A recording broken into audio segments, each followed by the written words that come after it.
Banyak orang merasa bahwa kalau kita gajinya UMR, itu nggak mungkin mencapai uang miliaran di masa pensiun. Padahal kalau misalnya benar-benar kita hitung, ini adalah sesuatu yang memungkinkan. Jadi inti utamanya itu adalah dari seberapa banyak uang yang bisa kita jaga, kita alokasikan untuk masa pensiun dari yang kita dapat. Jadi kalau misalnya UMR adalah di 4,5 juta, ya berapa banyak nih dari 4,5 juta ini yang bisa kita jaga, kita alokasikan untuk masa pensiun. Ada orang gaji 4,5 juta, dia bisa alokasiin 3,5 juta buat masa pensiun dia. Jadi dia hanya pakai 1 juta. Tapi di satu sisi ada juga orang yang dia punya gajinya 10 juta, tapi dia nggak ada yang dialokasikan untuk masa pensiun. Itu benar-benar habis saja 10 jutanya. Jadi inti utamanya memang benar-benar di kemampuan menjaga uang. Kalau misalnya kamu pernah dengar ada seseorang yang namanya Ronald Reagan, itu adalah pembersih dan juga petugas bensin di Amerika selama puluhan tahun. Jadi gajinya dia nggak besar dan dia pada saat dia meninggal itu dia mempunyai uang 120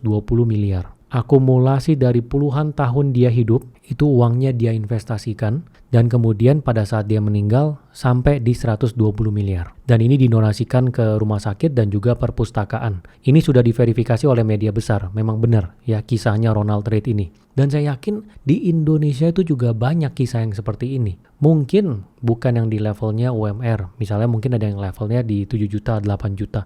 Tapi uang yang dia kumpulkan itu bisa sampai puluhan miliar. Karena ada satu faktor yang kita lupakan. Uangnya itu nggak cuma dikesampingkan, tapi uangnya itu juga diinvestasikan. Uangnya bertumbuh. Dan selama puluhan tahun itu ada compound interest. Ya, compound interest ini yang membuat uangnya itu bisa jadi berlipat-lipat ganda selama puluhan tahun. Semakin lama, semakin baik. Warren Buffett bisa menjadi sangat-sangat kaya ya karena dia dari muda-muda banget, dia sudah investasi ya dari umur di bawah 20. Pada saat dia umur 80, umur 90, itu sudah berapa? 70 tahun akumulasi compound interest yang dia dapatkan dari yang dia investasikan di bawah umur 20. Kalau misalnya gaji UMR, itu kita bisa hitung. Kita simulasi aja, misalnya gaji 4,5 juta. Kemudian yang bisa disimpan oleh kamu ini 3 juta per bulan. Ya kamu benar-benar paksa 3 juta per bulan kamu simpan. 1 tahun itu ada 36 juta. 10 tahun itu ada 360 juta. 30 tahun itu ada 1 miliar. Nah ini asumsinya nggak ada investasi sama sekali.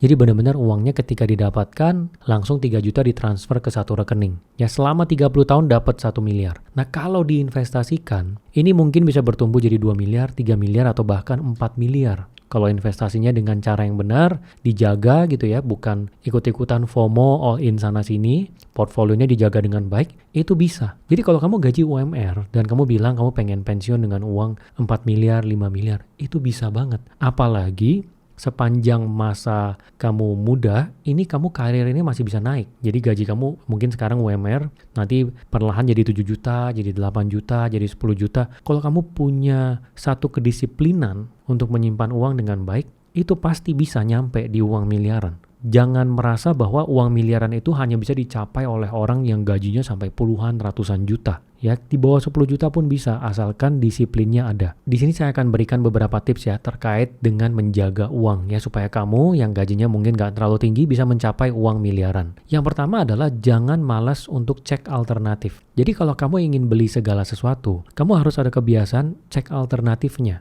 Misalnya kamu pengen beli tiket pergi ke Singapura, kamu ketemu tiket PP misalnya 7 juta. Kamu cek alternatifnya. Di platform lain harganya berapa? Ada yang lagi diskon nggak? Lagi ada travel fair nggak? Kan ada orang yang tipenya males. 7 juta. Ya udah deh, 7 juta nggak apa-apa. Nggak usah cek lagi, mungkin ini yang terbaik. Padahal baru lihat satu. Nah ini adalah satu cara yang salah kalau cuma lihat satu. Karena kamu akan kehilangan uang. Mungkin aja lagi ada travel fair harganya cuma 5 juta. Kamu bisa irit 2 juta. Ya ini baru di satu hal. Kalau kamu berlakukan ini di banyak hal, kamu bisa benar-benar menjaga uang kamu banyak sekali. Per tahunnya mungkin puluhan juta, ratusan juta. Ya misalnya kamu pergi makan, tanya, ada diskon nggak? Pakai kartu apa? Ada voucher yang bisa dipakai nggak yang mungkin kamu pernah ambil sebelumnya dari restoran itu? Kamu ingat-ingat lagi. Jadi orang mesti seperti orang yang pelit. Orang yang pelit kan gitu, dia akan cek alternatifnya. Ada diskon nggak? Diskon pakai apa? Misalnya lagi cari tukang, ya kalau kamu tipenya yang males cek alternatif, kamu akan tanya tukangnya, oke, untuk benerin ini berapa? Lampu 200.000, ya udah 200.000 deh. Karena kamu males, padahal kamu bisa cek alternatif ya, cari lagi, tanya lagi ke kenalan. Ya itu kan cuma WA aja. Cek juga cari di online. Ya kalau misalnya kamu ketemu alternatif yang cuma 125.000, kamu irit 75.000. 75.000 mungkin uang yang kecil buat kamu. Tapi 100 kali 75.000 itu sudah 7.500.000. Kalau banyak hal-hal kecil yang kamu implementasikan kebiasaan ini, itu akan besar efeknya. Kemudian hal yang kedua adalah kamu harus bisa menghilangkan biaya yang tidak perlu. Saya yakin seberapa kecil pun pengeluaran kamu sekarang, itu pasti ada biaya yang bisa kamu pangkas. Caranya gimana? Kamu coba catat dulu semua biaya kamu. Jadi per hari ini, sampai 1 minggu ke depan, kamu coba catat aja. Kalau bisa sih setiap hari ya, saya sepanjang tahun setiap hari, setiap ada pengeluaran saya catat. Tapi kalau kamu nggak ada kebiasaan ini, minimal 1 minggu ke depan, kamu coba catat. Hari ini keluarin uang buat apa? Besok buat apa? Terus sampai 1 minggu, kamu lihat, ini pengeluaran kamu, ini ada yang bisa dikurangin nggak? Misalnya, ada pengeluaran untuk subscription. Kayak misalnya saya nih, tadinya saya subscribe YouTube. Jadi YouTube Premium itu kan nggak kena iklan ya. Kita bisa nonton tanpa iklan sama sekali. Tapi sekarang saya udah nggak pakai lagi. Saya nggak apa-apa ada iklan. Ya saya nonton YouTube juga nggak sampai sesering itu juga. Kalaupun saya nonton ada iklan 1-2 ya udahlah cuman berapa detik kan. Nggak apa-apa, puluhan ribu saya irit. Puluhan ribu kalau dikali 12, 1 tahun berapa? Bisa hampir 1 juta. Nah kamu juga sama, coba lihat lagi ada misalnya subscription ChatGPT. Kamu benar-benar perlu nggak? Kamu cobain yang free dulu. Saya tadinya juga mikir saya perlu yang premium untuk semua kebutuhan AI saya. Tapi akhirnya dari semua kebutuhan AI saya ada yang saya pangkas. Saya cuma pakai versi free-nya aja udah cukup. Ada lagi misalnya Netflix atau Disney Plus. Kamu ada subscribe untuk nonton film. Kamu lihat bener-bener kamu pakai nggak tiap bulan? Gitu. Jadi kamu benerin lihat satu-satu. Ini ada nggak pengeluaran yang bisa kamu pangkas. Karena kalau misalnya kamu nggak lakukan ini, kamu nggak catat, itu pasti ada aja yang kelewat. Percaya saya, kamu kalau lihat sekarang list dari pengeluaran kamu, itu pasti ada yang bisa dipangkas. Saya benar-benar sangat yakin. Yang sebenarnya kamu nggak butuh, tapi kamu mengeluarkan uang tiap bulan untuk itu. Kemudian yang ketiga adalah permurah biaya per kebutuhan pasti. Jadi saya kan pernah bilang ya, kalau pengeluaran kita itu bisa dibagi menjadi 2, kebutuhan dan keinginan. Keinginan itu sesuatu yang kita nggak butuh sebenarnya. Misalnya pergi nonton, atau misalnya kamu beli minum es kopi, boba, matcha. Itu kan kamu sebenarnya nggak minum juga nggak apa-apa.